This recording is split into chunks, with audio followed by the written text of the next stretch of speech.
So hello and welcome students, मैं चेतना और आप देख रहे हैं एवोल्यूशन फिजिक्स। देखिए, आज के इस वीडियो में हम लोग क्लास 10 देखेंगे। चूँकि प्रीवियस वीडियो में क्लास 9th हो चुका था, तो इस वीडियो में हम लोग क्लास 10th देखेंगे। और क्लास 10th में मैं कुछ बता दूं आप लोगों को कि भैया पिछले सेशन में हमने आधा सिलेबस तक अच्छे से पढ़ा था। उसके बाद सिलेबस अच्छे से पढ़ा था, ठीक है। उसके बाद मैंने क्या किया था, VVI बनाना शुरू कर दिया था, ठीक है। VVI बनाना शुरू कर दिया था। चूँकि आधा सिलेबस तो अच्छे से हुआ था, आधा सिलेबस VVI करके, तो 2-3 चैप्टर्स में क्या हुआ है, कुछ मिस हो चुका है, मिस टॉपिक हो चुका है। क्या क्या हो चुका है, मिस टॉपिक हो चुका है। अब क्या क्या हो चुका है उस लेसन में जाएंगे तो जितने भी मिस टॉपिक है उन सब के लिए मैं एक अलग से वीडियो ला के वो मिस टॉपिक को ख़त्म कर दूंगा। और इस वीडियो में भी वही वीडियो होने वाला है जो कि मिस मैंने किया है, ठीक है। वो वीडियो हम पढ़ेंगे, ठीक है। हाँ, नॉलेज के लिए ही पढ़ेंगे। लेकिन सर 2-3 वीडियो में तो सर ठीक हो जाएगा, ज़्यादा एक मंथ में ठीक हो जाएगा। उसके बाद क्या, देखिए सर, पहला टॉपिक तो हमारा यही है कि हम क्लास 10th में ए भी पढ़ेंगे, मिस टॉपिक, ठीक है। चूँकि चैप्टर 5-6 चैप्टर है हमारा। चैप्टर्स कितने हैं, 5-6 ही हैं भैया। चैप्टर आप देख लीजिए एक बार, ठीक है। एक बार चैप्टर देख लीजिए क्या क्या है।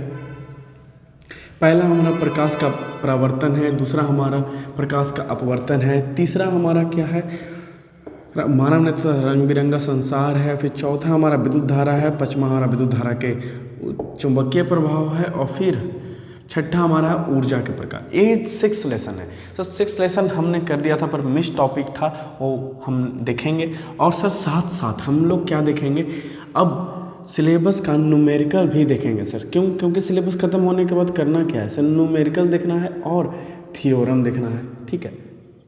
न्यूमेरिकल देखना है, थ्योरम। एक तो मिस टॉपिक देखना है हम लोग को, उसके बाद न्यूमेरिकल देखना है, थ्योरम देखना है, फिर उसके बाद हम लोग ऑफकोर्स VVI देखना शुरू कर देंगे, ठीक है। हाँ, तो क्लास 10th में ऐसा ही है। ऐसा नहीं है मिस टॉपिक मैं पढ़ा दूंगा, ठीक है। आप लोग को मैं चैप्टर वाइज ले आऊँगा, ठीक है।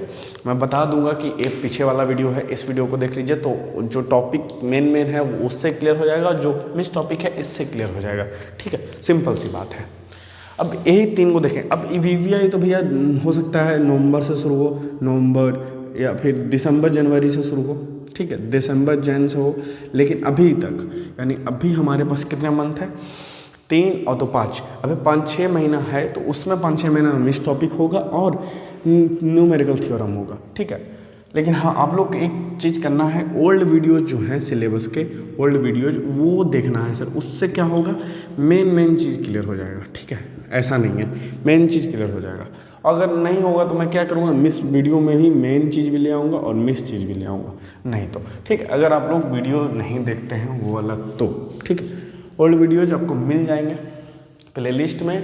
नहीं तो आप ऐसे स्क्रॉल डाउन करके भी जा सकते हैं, क्लास 10th का वीडियो सर्च कर सकते हैं, आ जाएगा, ठीक। तो यही 3 तरह से हम लोग चलेंगे, ठीक है। मेन टॉपिक को मैं जिक्र करूंगा थोड़ा सा, और मिस टॉपिक को अच्छे से जिक्र करूंगा, ये कर दूंगा। इससे क्या हो जाएगा, आपका भी बेनिफिट हो जाएगा, मेरा भी हो जाएगा, ठीक है। डायरेक्ट हम लोग मिस टॉपिक पर नहीं जाएंगे, ठीक है। तो एक जाएगा एक सिलेबस का वीडियो, ठीक है, एक सिलेबस का जाएगा, और एक जाएगा फिर उसके बाद हम लोग चलेंगे न्यूमेरिकल और थ्योरम पर, और फिर उसके बाद, ठीक है। तो न्यूमेरिकल और थ्योरम होगा कैसे सर, ये जान लीजिए। ये तो आप समझ गए, ये जान लीजिए। ये क्या होगा, चैप्टर वाइज हम लोग न्यूमेरिकल ले आएंगे और फिर उसके जस्ट बाद चैप्टर वाइज थ्योरम ले आएंगे, ठीक है। हाँ, तो इससे क्या होगा, न्यूमेरिकल भी VVI होते हैं, थ्योरम VVI होते हैं। तो वो एक तरह से एक प्लेलिस्ट बन जाएगा, क्लास 10th, क्लास 9th का, क्लास 11th का, क्लास 12th का। तो बेसिकली ये हो जाएगा, ठीक है। तो पढ़ने में मज़ा आएगा, क्योंकि न्यूमेरिकल बनाने में बहुत मज़ा आता है सर। न्यूमेरिकल का मैं बताता हूँ कंसेप्ट। न्यूमेरिकल का कंसेप्ट भैया, न्यूमेरिकल का कंसेप्ट सिर्फ 3 ही है, ठीक है। क्या है, पहला है क्या, क्वेश्चन पढ़ना, ठीक है, क्वेश्चन को समझना, उसमें क्या दिया हुआ है और क्या निकालना है वो देखना। और सेकेंड फार्मूला हम बोले तो 3 चीज़ है, पर थर्ड चीज़ क्या है, putting the value and getting the result होता है, ठीक है। तो यही सिर्फ 3 चीज़ है न्यूमेरिकल बनाने के लिए, हाँ, बस और कुछ नहीं है, ठीक है। हम सिलेबस में न्यूमेरिकल भी देखेंगे और थ्योरम भी देखेंगे, ठीक है। हाँ, और अब एक समझ ही गए होंगे सिलेबस। ये हमारा मिस टॉपिक जो बचा हुआ है वो देखेंगे और फिर उसके बाद ये देखेंगे, और फिर एग्जाम से पहले 1-2 मंथ ये हम VVI क्वेश्चन सब्जेक्टिव ऑब्जेक्टिव देखेंगे, ठीक है। तो बस यही था जो बताना था आप लोग को। और फिलहाल हम क्या करते हैं, स्टार्ट करते हैं हमारा पहला चीज़। इसको ख़त्म करने के बाद न्यूमेरिकल चलेंगे। न्यूमेरिकल में बहुत ही आसान क्वेश्चन रहता है सर, मैं बता दूँ। क्वेश्चन पढ़ना है, गिव एंड टेक करना है, मतलब क्या दिया हुआ है क्या निकालना है, यानी गिवन क्या है और फाइंड आउट क्या करना है वो देखना है। फिर उसका फार्मूला याद करना है। अब कोई भी 2-3 चीज़ रिलेटेड कोई चीज़ रहेगा, जैसे मैं बता दूं धारा है, प्रतिरोध है और भी है, वोल्टेज है, तो इन तीनों से रिलेटेड जितना भी सूत्र है वो लिख लेना है सबसे पहले। जैसे क्या होता है, हाँ, प्रतिरोध बराबर विभवांतर बटा धारा होता है। जैसे एक सूत्र है ओम का नियम। ओम का नियम क्या है ना भैया, I समानुपाती भी है।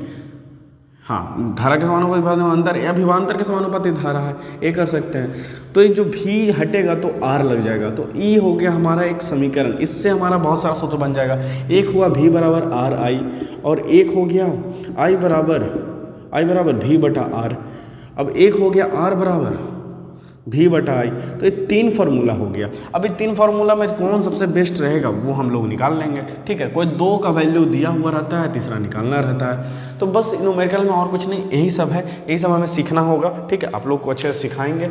और अब चलते हैं आगे कि भैया आखिर पढ़ते क्या हैं हम वो देखते हैं, ठीक है। तो वीडियो थोड़ा सा शॉर्ट बनेगा, क्योंकि आप लोग को अगर 9th का वीडियो नहीं देखे होंगे तो मैं शॉर्ट डाल दूंगा। एक जो भी इंपॉर्टेंट बात रहता है वो मैं किसी भी क्लास में कर देता हूँ, उसके लिए स्पेशल शॉर्ट आ जाएगा, चैनल पे डाल दूंगा या वीडियो डाल दूंगा, ठीक है। अब देखिए 10 मिनट ज़्यादा वीडियो हम लोग बनाएंगे नहीं, कोशिश करेंगे कि 10 मिनट से पहले हो जाए, ठीक है। अब देखिए यही भैया हमारा बुक है जिससे हम लोग क्लास 10th का चलते हैं, ब्रिलियंट का भौतिकी हाई स्कूल का, ठीक है। देखिए चैप्टर 1 में हम लोग अच्छा से पढ़ चुके थे, चैप्टर 2 भी हम लोग अच्छा से देख चुके थे सर। जी हाँ, चैप्टर 2 भी हम लोग अच्छा से देख चुके थे। तो चैप्टर 3 में हम लोग क्या क्या छूटा है वो देखेंगे, ठीक है सर। चैप्टर 3 में हम लोग क्या क्या छूटा है वो देखेंगे।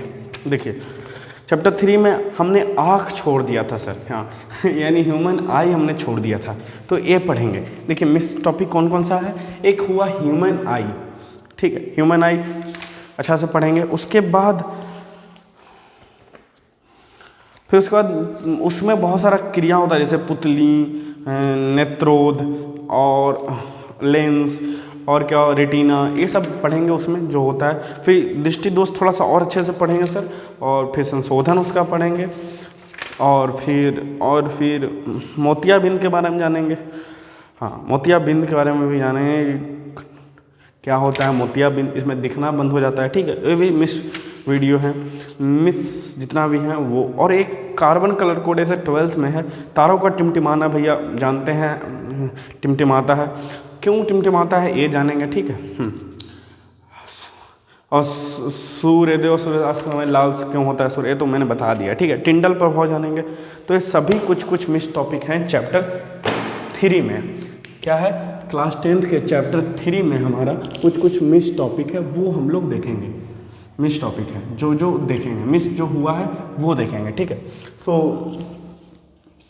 बस यही था कुछ जानकारी देना कि क्या है मिस।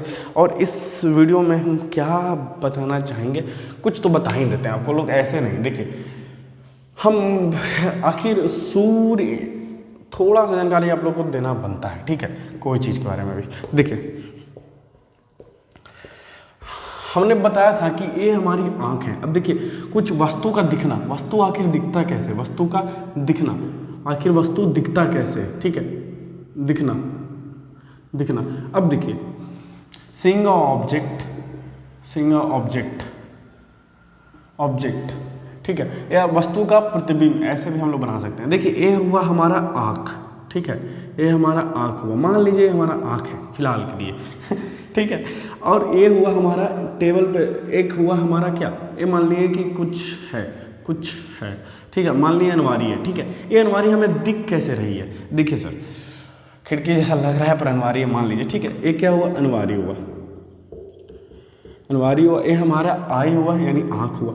अब देखिए सर दिखता कैसे है, मान लीजिए प्रकाश है यानी सूर्य है, ये क्या है, सूर्य है, सन है, ठीक है, सन है। अब इससे जो लाइट आएगा सर किरणों में आएगा, तो लाइट सर हमारे आँखों पर भी आएगा, इस पर भी आएगा और इधर भी आएगा, यानी हर जगह लाइट आता है सर। जैसे अभी हम पढ़ा रहे हैं तो इधर से लाइट आ रहा है, इधर से आ रहा है, इधर से आ रहा है, तो हर जगह से लाइट आ रहा है। तो अभी दिखता कैसे है सर? देखिए सर, हमारे आँख में अगर आप लाइट सिर्फ पड़ेगा तो हमें क्या दिखेगा? लाइट ही दिखेगा ज़्यादा, ठीक है। और ज़्यादा लाइट में हमारा आँख खराब भी हो सकता है। इसलिए किसी चीज़ को देखने के लिए हमें क्या करना होगा, या वस्तु कैसे दिखती है वो होता है, देखिए भैया लाइट तो हर जगह जा रही है, लेकिन सर लाइट जो, एक तो लाइट आँख पर भी आ रही है पहला चीज़, दूसरा सारे तरफ जा रही है, तो सभी चीज़ हमें क्या है? प्रतिबिंब है, मतलब सभी चीज़ दिख रही है। लेकिन इंपॉर्टेंट क्या है? एक आँख पे लाइट जाना हल्का, और उससे ज़्यादा लाइट जाना क्या? वस्तु पर। अब वस्तु पर जाएगी तो वस्तु कोई भी चीज़ हल्का तो चिकनी होती है ना, कितना भी अगर खराब होगा या चिकना होगा तो कुछ ना कुछ क्या करेगा? लाइट रिफ्लेक्ट करेगा, यानी परावर्तित करेगा। तो ये परावर्तित करके हमारे आँखों पर भेज देता है सर, ठीक है। एक किरणें परावर्तित होकर हमारे आँखों तक चली जाती है। अब यही किरणें, अब चूंकि आपको पता है हमारे आँख में क्या है? उत्तल लेंस है सर। अब उत्तल लेंस में दो किरणें आएगी तो क्या होगा? एक वस्तु का क्या बन जाएगा? प्रतिबिंब बन जाएगा, सिंपल। अब ऐसे ही हमें क्या वस्तु दिखती है, ऐसे ही हमें क्या करती है? वस्तु हमें दिखती है। बस हर चीज़ ऐसे ही होती है। हाँ, और जो मैंने बोला था जहाँ पे ज़्यादा लाइट आएगा तो वो चीज़ हमें दिखना बंद हो सकती है, दिखना मतलब नहीं दिख पाएगी। जैसे सूर्य को हम लोग डायरेक्ट नहीं देख सकते, क्यों? क्योंकि इसमें बहुत ज़्यादा मात्रा में लाइट आता है, उतना मात्रा हमारी पुतली भी एक्सेप्ट नहीं कर सकती। आखिर पुतली करती क्या है? देखिए सर, जो आँखों का जो पुतली होती है ना, काला काला सा जो उसके चारों ओर होता है, वो क्या करती है ना सर, वो अपने साइज में कभी वृद्धि करती है और कभी सिकुड़ती है, कभी फैलती है सर। अब सिकुड़ती कब है, फैलती कब है? ये हो गई सिकुड़ना, ठीक है, सिकुड़ना। एक होता है फैलना। देखिए सर, फैलती कब है और सिकुड़ती कब है? देखो, सिकुड़ेगा कब कोई चीज़? जब उस जैसे जब उसको क्या, जो फैलना क्या रहेगा? ताकतवर आप कब होंगे? जब लड़ाई करना होगा आपको, मतलब मुश्किल समय में आपको ताकतवर होना होगा, और खुशी के समय में आप सिकुड़ जाइए, कोई दिक्कत नहीं है, मतलब आराम से हो जाइए। कहने का मतलब कि लाइट अगर ज़्यादा रहेगा, ज़्यादा रहेगा तो पुतली सिकुड़ जाती है। क्यों? क्योंकि आंखों के अंदर रेटिना पर ज़्यादा रोशनी ना जाए, इसलिए क्या होती है? पुतली सिकुड़ जाती है। अब पुतली सिकुड़ जाएगी तो दरवाज़ा ही बंद हो गया, तो लाइट ज़्यादा कहाँ जाएगा? किससे जाएगा? समझ रहे हैं? वाइट वाला से नहीं जाता लाइट जाता है काले वाले से, जो आँख में पुतली होती है उससे जाता है लाइट। तो ये सिकुड़ गई, लाइट कम गया। अब जितना देखने के लिए पर्याप्त लाइट होता है उतना है तो दिख जाएगा हमें। अगर उतना लाइट नहीं है, यानी लाइट कम है, तो पुतली क्या होगी? फैल जाएगी, जिससे लाइट और आ सके अंदर और हमें रेटिना पे साफ वस्तु दिख सके। समझ रहे हैं? प्रैक्टिकली करके दिखा देगा लाइट बंद करके, ऐसा नहीं है। आप लोग समझ सकते हैं। आप लोग डायरेक्ट सनलाइट में जाइए तो क्या होगा? कुछ समय के लिए दिखना बंद हो जाएगा, फिर थोड़ा देरी बाद बंद नहीं होगा, कम हो जाता है, और फिर उसके बाद दिखेगा। और फिर डायरेक्ट रूम में जाइए, अंधेरा वाला रूम में, तो दिखना ही बंद हो जाएगा। फिर पुतली फैलेगा कुछ देरी में, 2-3 मिनट 5 मिनट में, उसके बाद फिर आपको दिखना होगा। ऐसे आप लोग रियल लाइफ में प्रैक्टिकल बहुत बार कर चुके होंगे। ये कोई बड़ा चीज़ नहीं है। वस्तु का दिखना और पुतली का सिकुड़ना और फैलना, ये दो चीज़ आप लोगों को मैं बता दिया हूँ, समझ जाइएगा अच्छे से। आजकल ना एग्जाम में फिक्स पैटर्न नहीं है कि भैया यही पूछने वाला है, यही पूछता है। आजकल एग्जाम में क्या होता है ना कि कोई भी एक क्वेश्चन प्रेजेंट ऑफ माइंड से पूछता है, मतलब 1-2 क्वेश्चन तो प्रेजेंट ऑफ माइंड से रहता ही रहता है। आप हर चीज़ को रट के नहीं जा सकते, हर चीज़ को आप समझ के जा सकते हैं, पर रट के नहीं, ठीक है। कोई चीज़ को तो आपको एग्जाम में ही सेट करना होगा कि हाँ इसका क्वेश्चन ए है तो आंसर ऐसे बनेगा, इससे ए रिलेटेड है। तो होप आप ये दोनों टॉपिक समझ गए होंगे बहुत अच्छा से। अगले क्लास 10th में वीडियो आएगी तो हम ह्यूमन आई को अच्छे से समझेंगे कि ऐसे कैसे बनता है, इसके अंदर क्या क्या होता है, ठीक है। मांसपेशियाँ, सिलेली क्या होती है, रेटिना क्या होता है, प्रतिबिंब कैसे बनता है, ऐसे तो आप लोग समझ गए होंगे ये वाला चीज़, प्रतिबिंब कैसे बनता है। तो फिलहाल इस वीडियो बस इतना ही। आप बने हमारे साथ देखते रहिए। Thanks for watching. वीडियो पसंद आया तो लाइक शेयर सब्सक्राइब जरूर कर दीजिएगा, इससे मोटिवेशन मिलती है हमें, ठीक है। Thanks for watching.